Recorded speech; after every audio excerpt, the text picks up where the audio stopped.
Okay. Hey everyone, so welcome to my talk. We're going to do it on cyber fraud landscape. So, we'll go through the boring stuff. Who am I? I'm a cyber threat intelligence analyst at Cyjax, so I'm a placement student. I focus on SOCMINT, which is a subsection of OSINT, where essentially I focus on social media sites with the use of sock puppets. I'm studying cybersecurity and digital forensics at Leeds Beckett University. And starting in September, I'm going to be president of the Leeds Beckett Ethical Hacking Society. My main interests are CTI, you'd hope so, with my job, wouldn't you? OSINT and offensive security. I'm top 5% of TryHackMate, and I've done way too many free certs. I need a life. And then hobbies, gym, art. So, my first question is to you lot. What stereotypes do you think of when I say fraud? So just shout them out, I don't mind. So do you think fraud for actors, what do you think of? Yeah? Credit card fraud. Yeah? Catch Me If You Can, Leonardo DiCaprio. Yeah. That's the best one, yeah. Any others? Identity fraud. Mm-hmm. Yeah? Call centres? That type of stuff? Credit card fraud, there you go. So there's a... AI bots. There you go. I'm liking this is good, keep going.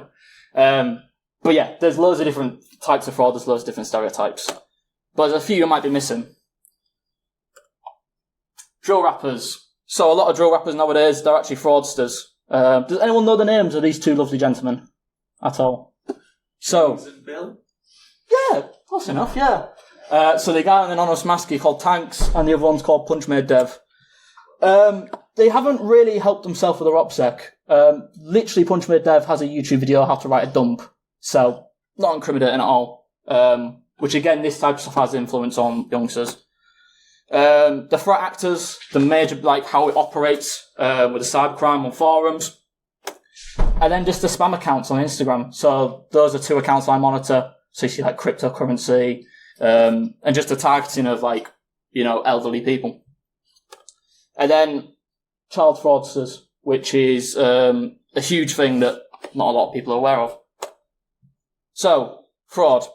There's some of the terminology I'd best go through. So, a lot of these fraudsters use the term fulls, which refers to full information. So that's credit card information, so full names, that type of stuff. So for actor, I might say, I have fulls of X bank. So they'll sell that information. Methods, so it's a way to commit fraud against a certain organisation. So it could be against a retail brand, how to get an item for free, how to get a domain for free, that type of stuff. Chops and / chopping, essentially buying or selling information for quick cash. So they might have a bulk of fulls and they'll say, right, let's get rid of it, let's chop it. Carding is a practice of selling credit card information to become white cards. So you might see it on Instagram, we'll have like the white cards and they'll have like the pin on it and the amount. So they'll sell that to like other threat actors to use.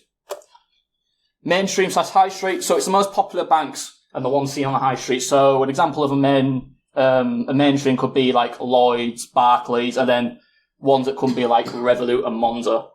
So a lot of threat actors say, I'm looking for mainstreams, so they're looking for big banks.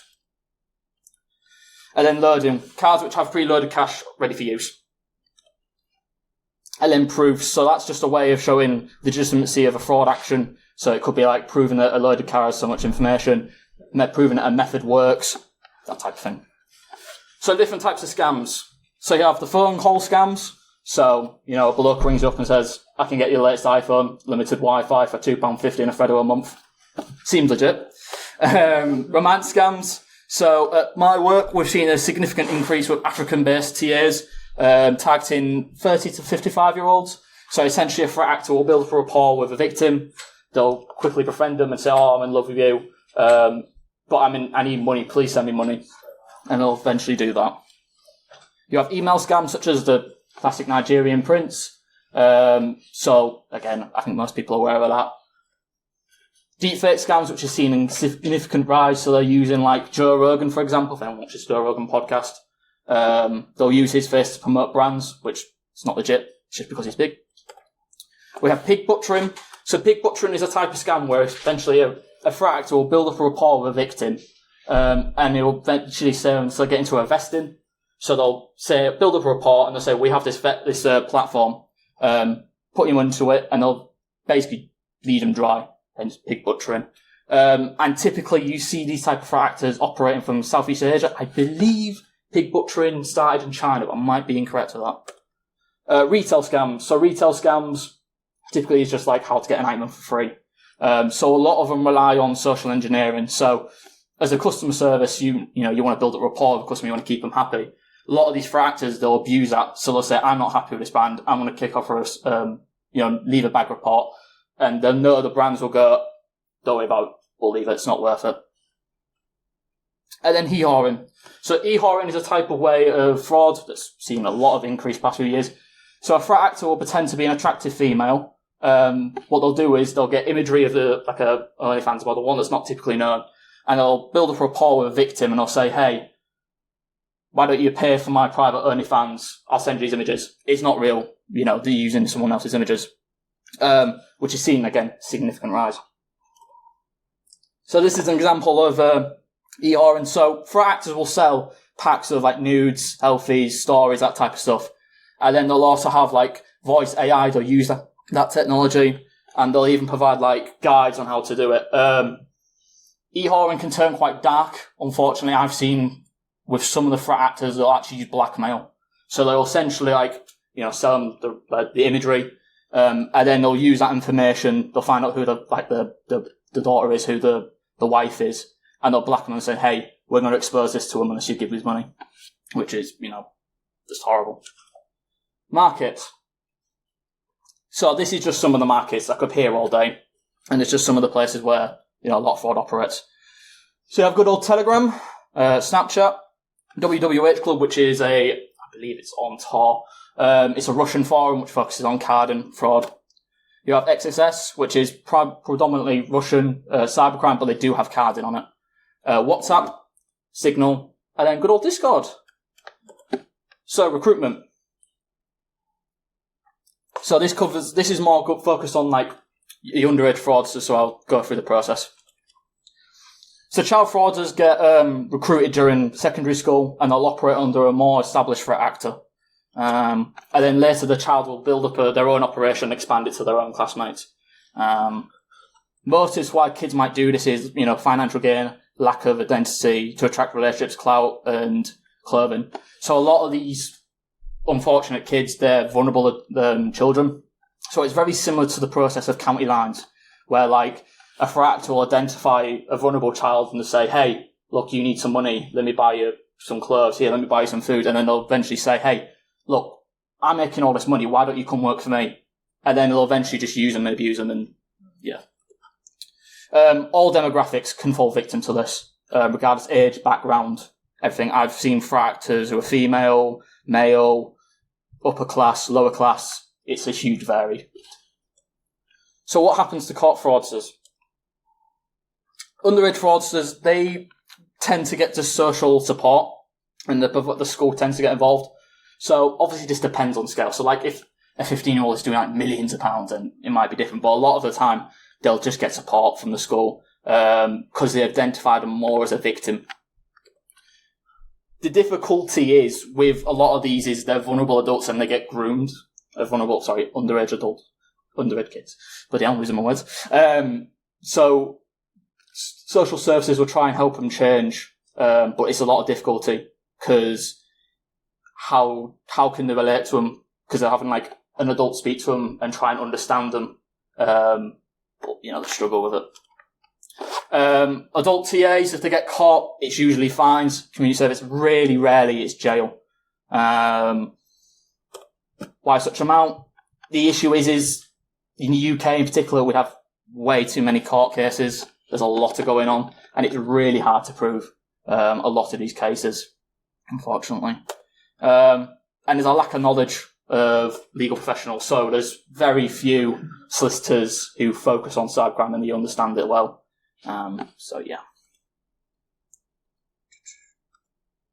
So, victim to fraud.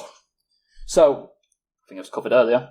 Phishing victims, they're targeted and used for their sensitive information. So, threats will phish the victims, they'll use the credit card information saved, and they might sell that on forums such as XSS and other places. Asians and Eastern Europeans are actually typically less targeted. because of biases from banks. So, say if I was John Powell and I was living in a posh area of London and I bought a 10 grand gaming PC. If I put that payment through, the bank's probably going to go, yep, seems legit. I was an Eastern European name and I paid a 10 grand gaming PC, it's much more likely to be picked up as fraud, unfortunately. So a lot of these fraud actors, particularly the ones I monitor, they'll say, I'm looking for fools, white names only, because I know that's not going to be detected and picked up as quickly. Unfortunately, elderly are seen as better targets, more money. They don't understand the landscape. They don't understand, they're easily tricked, unfortunately. So a lot of them, they will go out the way to target elderly people. Everyone can be victims, fraud. Even us working professionals. If you ever fall victim to fraud, don't give up. Please chase after the money, because a lot of these fraudsters, they do not want to be chased after. If you have an issue with fraud, report it to your bank, get it chased up, go after it. So, falling victim to fraud. First things first, contact your bank ASAP. Sooner you report it to your bank, the better it can be sorted. You can contact Action Fraud, they'll provide some support. And if you're up Scotland, call 111, they'll also help you. If you're struggling mentally, please contact Samaritans. They'll always be there to talk to you and help you. And if you, say for example, fell victim to pig butchering, there's loads of support groups out there, which have, previous victims, and they all help each other, which is a really wonderful thing to see. So the impact of fraud on victims. So the psychological effects. Anxiety, depression, lot of mistrust, particularly with a lot of the romance scams. You fall in love with this individual, you thought they were real, and they just completely robbed your money. Social damages to relationships, it'll damage your relationships with other people. A lot of these people struggle with trust again, which is, unfortunately understandable. Physical health deterioration, a lot of people struggle to leave the house after suffering, being frauded. And the long-term financial damage. A lot of these fraudsters, they'll use your accounts for max-out loans. It might be sorted with a bank, but it's still going to damage your credit score, which obviously has a long-term effect. And then suicide. So if you ever fall victim to fraud or you know someone, please reach out. A thing a lot of these fraudsters I've personally monitored, they see fraud as a victimless crime, which is completely fucking untrue. It's horrible. They do not care. So, probably thinking, why is there a fraud talk at B-Sides Leeds? The sophistication with fraud actors I monitor at work is insane. A lot of them are using the same tactics as, typical cybercrime forums. So, has anyone seen this in the news? No one recognise it? I believe so, yes. Yeah. So, financial officer pays out 25 million after a physical with deepfake. Financial chief officer. This is really new stuff. This is stuff that's ongoing and developing. And there's not enough knowledge out there of training organisations to recognise, this person's deepfake. It's incredibly hard. So, this is from one of the Telegram groups I monitor at work. I see this stuff getting pumped out every day. They're focusing on deepfake technology. They're selling that, bypassing apps and web browsers. They're focusing a lot on it, which I see a lot. Family warns after about a new AI family scam. So I think someone covered it earlier in the talk, but essentially a threat actor will use the voice of someone like you love, ring you up and say, oh my god, I've been in a car crash in Spain, I need health bills or whatever. And because you're hearing that voice of your loved one, if it's your wife, your sister or whatever, you obviously emotionally react to go, I need to help this person. Which is, it's seen in a significant increase. And there's loads of guides on it on YouTube. It's getting easier to do every single day. And the sophistication. Again, this is from Telegram groups I monitor. You've got hacking tutorials, you've got how to build rats, got carding, hire a hacker, all this stuff. got proxies, and then we've got Redline Stealer. I've seen Redline Stealer getting pumped out quite a lot. That is a common tool used among cybercrime threat actors. An example I can give, actually, there was a threat actor I was monitoring at work. He was providing services of how to set up Redline Stealer, proxies, SIM swapping, all sorts. And I thought, oh, this is sophisticated. This threat actor was 14, I later found out, after identifying him. It was mental, his sophistication. And again, this is stuff is just small example. There's loads more I see every day. And then you've seen the rise of Worm GPT and Fraud GPT. I remember when I started, actually, at Cyjax, I wrote the report for Worm GPT for the clients, and I was amazed by it. So Worm GPT can help you do phishing emails, business email compromises, and there's no limitations. It'll help you with whatever. You don't have to bypass ChatGPT safety regulations. With this, you'll just do it. It's fine. It's crazy. It's crazy. And as well, like, I see, the thing is with Worm GPT, as well, it can help fraud threat actors make emails in select languages. So it doesn't matter if you're a threat actor operating in India and you don't speak English. This thing will make you perfect English emails to pump out. You know, that's stuff that's in the past we could pick up on and say, hey, the grammar in this isn't right. It's clearly fraud. It's getting way mental. So what can we do about it? Unfortunately, I don't have a magic wand. I don't think any of us do in here. I wish we could wish away, on fraud. But what I personally believe is its knowledge and awareness of the landscape of fraud. The sophistication is increasing, and it's not talked about enough, I feel. So I feel sharing awareness amongst organisations and like your loved ones to say, hey, look, if you get a call from me saying I'm in Spain and I need healthcare, ask me questions on the call. Say, hey, where was you last week? Ask me stuff that only I would know. If he was on a deepfake call with your CEO and he says, hey, I need you to transfer some money into my account, ask him, when did I get recruited? Ask him questions that he would only know if it was actually him, because obviously they can't bypass that at the moment. But yeah, I'd just say increased awareness of the threat landscape. So yeah. Just before I get on to questions, I just want to give a massive shout out to Aziz at my work, my SOC manager. It's helped me a lot with this talk, so legend, thank you. Is there any questions? Yeah. Is there any way to think through like the text output from an AI? Sorry, could you repeat that again, mate? Is there any way to like create a fingerprint from the speech pattern that an AI will produce? I personally haven't seen it, but I can certainly imagine so. That's a thing. Worm GPT came out around summer-ish time, I believe. I might be inaccurate with that.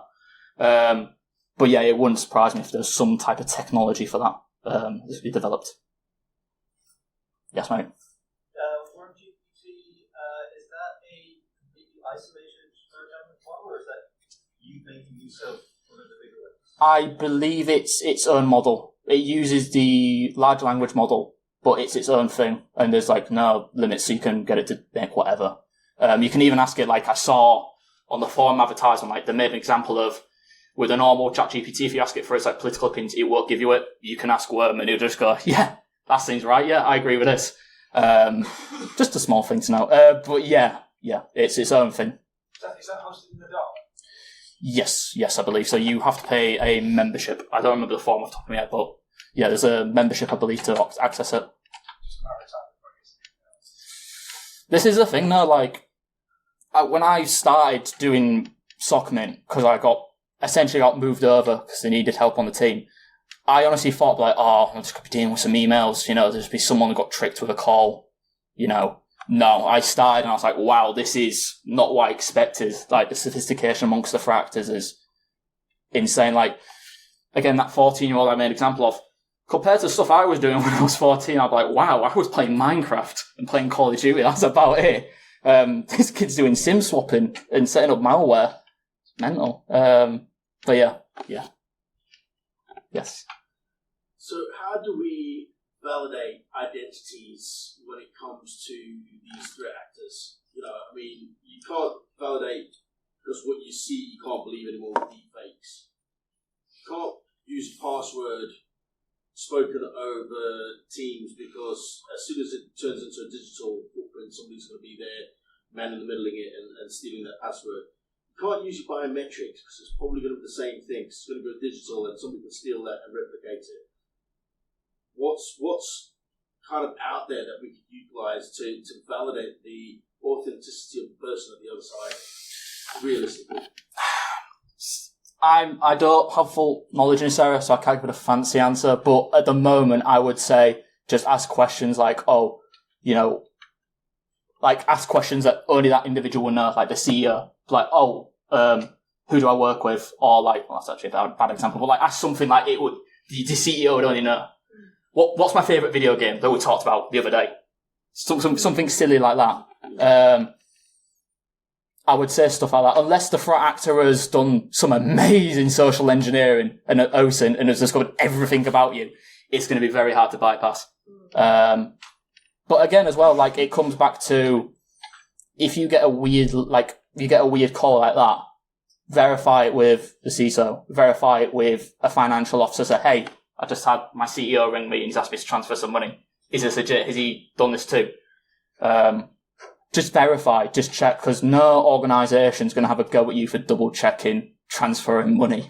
But yeah. Treat like a kind of bank scam, and you get one score, assistant call back and verify them. Yeah, exactly, yeah. Hey, well, excuse me, I know you're the CFO, but come back to that one. Yeah, exactly, yeah. And it's like, if you have the personal number, just ring them on another number. Like, contact them elsewhere. Just verify it. Just because this is the thing. Let's say you did get into a call with a CEO and he says, "I need 50 million right now." Just go, right, 1 minute. Let me double check this. Give me a minute. If he's saying, "I need it right now," raise red flags. Like, question it. I understand that might be tricky because it's an authority figure, but think things through before you start sending stuff and stuff like that. Just verify, check, and go, "Hey, is this correct with this individual? Has this person said, yeah, it's okay to send money? Is that all right?" Yes. Sorry. Another one. No, go on. Yeah. Is it maybe the onus then is on an organisation to make their user awareness training a little bit more robust and have those policies in house as well that states verify, validate.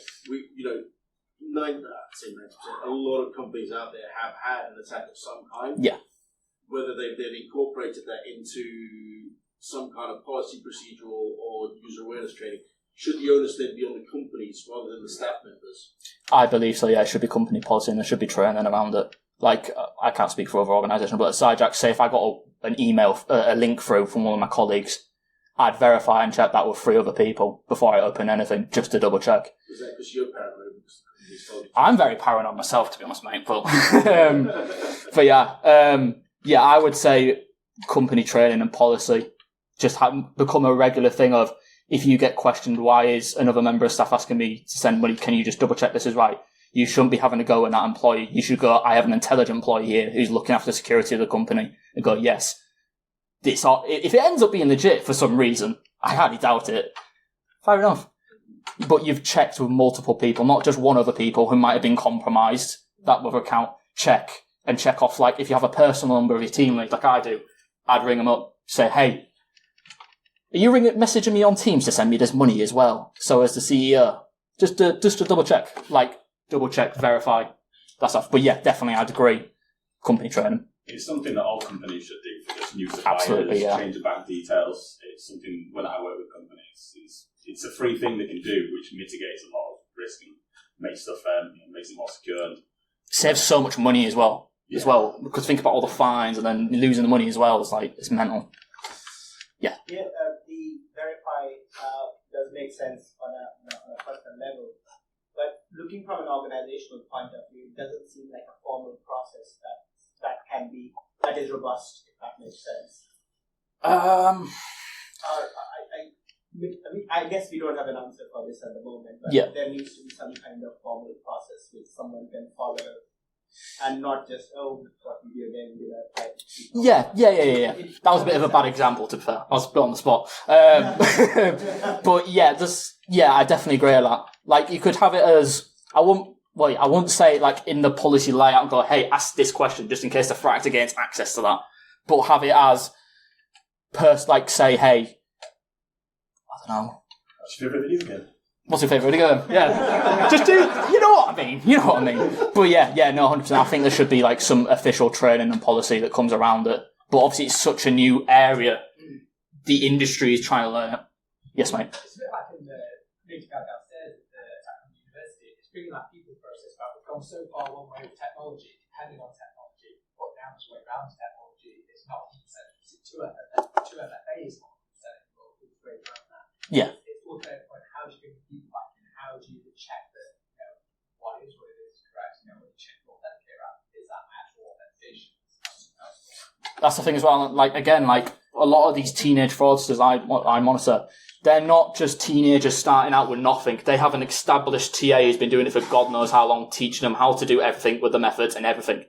They develop very fast sophistication, particularly with social engineering. So yeah. Yes, Kind of what you described it there as kind of digital counter-line, aren't you? So we see the counter-line reports regarding Yes. people pushing us across line. We've got digital counter-lines, but are we seeing that changing in threat intelligence and sharing that information more freely across organisations? Because I work in the financial sector, and I know that certain banks will keep fraud information to themselves, which is fine. Yeah. The only way we're going to tackle this is by talk about this kind of sharing of security news, but the more you burn those fraud techniques out, it means that the threat actors have got to reinvent a different way. Exactly, yeah. So, are we seeing a change in that information sharing? I don't think we are. I personally can't comment because I only work with one bank. I don't know the full policy, and again, I'm just an intern. But I definitely believe that more knowledge should be shared. So, for example, like I found a bunch of methods for e-horing, for example. I shared that with a bank, and I know that they're passing that around the departments and they're understanding it. Sharing the threat intelligence of fraudsters is so important because understanding the methods. So how do they operate when it comes to blackmail? How do they operate when it comes to deepfake technology? The quicker we can pick up these methods and alert the bank, they can go, right, I'm not just having a person who's trying to scam, get a free item. No, they've actually been frauded because it matches, these methods. Yes. Just to add to that, maybe AI is the answer. Copilot, stuff like that, where the Copilot's been injected into all these different organisations, not to pull the information about what's in the bank and their PII and all that kind of stuff, but how the fraudsters are getting in and sharing that information across all the banks so that the AIs can monitor that stuff.